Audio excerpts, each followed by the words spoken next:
ગુજરાતમાં દાદા સરકારનું જમ્બો મંત્રીમંડળ વિધાનસભાની ચૂંટણી પહેલા રાજકારણમાં મોટી ઉથલપાથલ જોવા મળી રહી છે।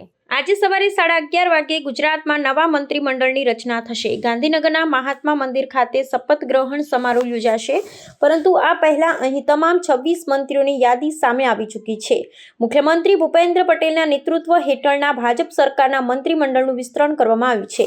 શપથવિધિની તડામાર તૈયારીઓ વચ્ચે મંચ પર 26 ખુરશીઓ ગોઠવવામાં આવી છે, કેમ કે આ વખતે કુલ 26 મંત્રીઓ મંત્રીપદના શપથ લેશે। આ વખતે ગુજરાત સરકારનું નવું મંત્રીમંડળ મોટું બન્યું છે। ગુજરાતના વિધાનસભાના 182 સભ્યોમાં બંધારણીય નિયમ મુજબ મહત્તમ 27 મંત્રીઓ હોઈ શકે છે। અગાઉ મુખ્યમંત્રી સહિત 17 મંત્રીઓ હતા। હવે મુખ્યમંત્રી સહિત કુલ 26 મંત્રીઓનું નવું મંત્રીમંડળ સંઘવીને પ્રમોશન આપવામાં આવ્યું હતું। તેમને નાયબ મુખ્યપ્રધાન બનાવવામાં આવ્યા છે। છેલ્લા 4 વર્ષથી રાજ્યમાં કોઈ મુખ્ય પ્રધાન નહોતા। હર્ષ સંઘવી અત્યાર સુધીમાં ભૂપેન્દ્ર પટેલ સરકારમાં ગૃહ રાજ્ય પ્રધાનની સાથે પરિવહન અને રમતગમત વિભાગનો સ્વતંત્ર હવાલો સંભાળતા હતા। હવે તેમનું પ્રમોશન થયું હતું।